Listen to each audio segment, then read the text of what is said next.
దక్షిణ కోస్తా railway zone GM కార్యాలయం పనులు జోరందుకున్నాయి.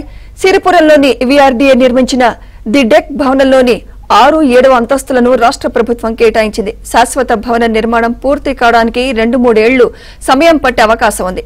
అప్పటి వరకు ది డెక్ భవనంలోనే దక్షిణ కోస్తా రైల్వే జోన్ జీఎం కార్యకలాపాలు కొనసాగుతాయి. దసరా నుంచి కార్యకలాపాలు నిర్వహించేందుకు అధికారులు ఏర్పాటు చేస్తున్నారు. దక్షిణ కోస్తా రైల్వే జోన్ జీఎం కార్యాలయ ఏర్పాట్లపై మరింత సమాచారం మా ప్రతినిధి సతీష్ అందిస్తారు. ఉత్తరాంధ్ర చిరకాల వాంఛ నెరవేరింది. విశాఖ కేంద్రంగా దక్షిణ కోస్తా రైల్వే జోన్ ప్రకటించడం జరిగింది.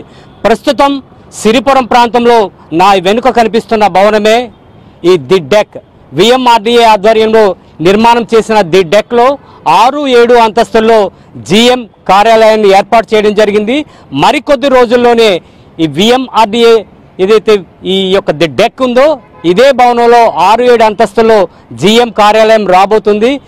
ఇక్కడ ప్రభుత్వ కార్యాలయాలకు అనుగుణంగా ది డెక్లోనే జీఎం కార్యాలయాన్ని ఏర్పాటు చేయడం కూడా ప్రతి ఒక్కరు కూడా హర్షిస్తున్నారు. మరికొద్ది రోజుల్లోనే ఈ భవనంలో జీఎంని కూర్చొని అదేవిధంగా రైల్వే కార్యకలాపాలను కూడా ఈ వేదికగానే సాగుతున్నాయి. ప్రస్తుతం 6th ఫ్లోర్లో జీఎం కార్యాలయం ఎట్లా ఉందనేది మనం చూసే ప్రయత్నం చేద్దాం. ఇప్పుడు ఏదైతే మనకి 6th ఫ్లోర్లో ఈ ఛాంబర్ ఏదైతే కనిపిస్తుందో ఇదే జీఎం ఉండబోయే ప్రాంతం.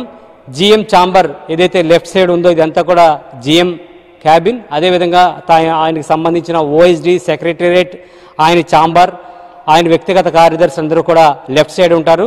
స్ట్రైట్గా క్యారిడార్ ఉంటుంది. అదేవిధంగా రైట్ సైడ్ హెచ్ఓడీలు, ఆ వ్యక్తిగత కార్యదర్శులు, కాన్ఫరెన్స్ హాల్, వెయిటింగ్ హాల్, అదేవిధంగా ఆపరేటింగ్ మొత్తం ప్రిన్సిపల్ సెక్రటరీ వీళ్ళందరూ కూడా రైట్ సైడ్ ఉంటారు. ఈ క్యారిడార్కి రైట్ సైడ్ కూడా ఇంజనీరింగ్ విభాగం ఉంటుంది. అయితే విశాఖలో ఎప్పటి నుంచో ఉత్తరాంధ్రలో కళ ఏదైతే ఉందో జోన్ రావాలని ఆ జోన్ కళ నెరవేరింది. దక్షిణ కోస్తా రైల్వేగా ప్రకటించడం జరిగింది. అది విశాఖలో సిరిపురం ప్రాంతంలో విఎంఆర్డీఏ భవనంలో ది డెక్లో ఈ యొక్క కార్యాలయాన్ని కూడా ఏర్పాటు చేయడం జరిగింది. అయితే మనం చూడొచ్చు ఓవరాల్గా ఇక్కడ గతంలో ఏదైతే ఈస్ట్ కోస్ట్ రైల్వే ఏదైతే ప్రారంభించి ముందుగా తాత్కాలిక భవనం ఏర్పాటు చేసిందో అదేవిధంగా ఇక్కడ కూడా తాత్కాలిక భవనాల్ని ఈ సిరిపురం ది డెక్ భవనంలో ఏర్పాటు చేశారు. ఇది దాదాపుగా 3 ఏళ్ల పాటు ఇదే వేదిక కార్యాలయం కూడా జీఎం కార్యాలయంగా కొనసాగుతుంది. 3 ఏళ్ల తర్వాత ఏదైతే శాశ్వతంగా వీళ్ళు ఏర్పాటు చేశారో ముడసర్ల ప్రాంతంలో అక్కడికి వెళ్ళే అవకాశాలు అయితే కనిపిస్తుంది. ఈ దక్షిణ కోస్తా రైల్వే జోన్ కార్యకలాపాలను త్వరితగతిన పట్టాలెక్కించడానికి కూడా ప్రయత్నాలు అయితే మొదలయ్యని చెప్పుకోవచ్చు. ది డెక్ వేదికగానే ప్రారంభం చెప్పుకోవచ్చు. ఇది కేవలం తాత్కాలికంగానే ఉంటుంది. మరి 3 ఏళ్లలో ఇక్కడి నుంచి కూడా ఏదైతే ముడసర్ల ప్రాంతానికి వెళ్ళిపోయే అవకాశం కనిపిస్తుంది. సందీప్ మాథూర్ కూడా ఈ ప్రాంతాన్ని ఇక్కడ చూసి ఆయన తిలకించడం జరిగింది.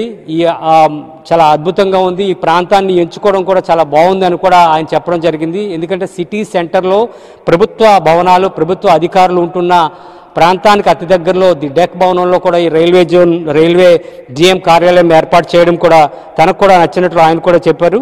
అయితే ఇక్కడ ప్రధానంగా మనం చూసుకున్నట్లయితే దక్షిణ కోస్తా zone principal chief mechanical engineer Amit గుప్తాను కూడా నియమించినట్లు రైల్వే బోర్డు ఇప్పటికే ప్రకటన చేసింది. కొద్ది రోజుల్లోనే టెలికాం, సివిల్ కమ్యూనికేషన్, ఇతర విభాగాల ప్రిన్సిపల్ హెచ్ఓడీస్ కూడా నియామకం కూడా చేపట్టే అవకాశాలు అయితే కనిపిస్తున్నాయి.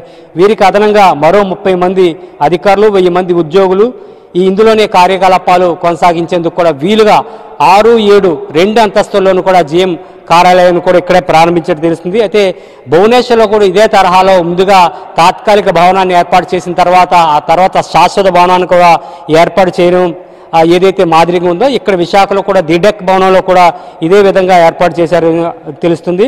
ఇది గ్రౌండ్ రియాలిటీ నుంచి వాస్తవ రూపంలోకి రాబోతుంది కాబట్టి ఇక్కడున్న నగరవాసులందరూ కూడా ఆనందం వ్యక్తం చేస్తున్నారు. అదేవిధంగా రైల్వే శాఖ కూడా ది డెక్ భవనంలో కూడా రైల్వే జీఎం కార్యాలయం ఏర్పాటు చేయడం వారు కూడా సంతోషం వ్యక్తం చేస్తున్నట్టు తెలుస్తుంది. వీడియో జర్నలిస్ట్ రాజశేఖర్తో సతీష్, ఏబిఎన్ ఆంధ్రజ్యోతి, విశాఖ నుంచి.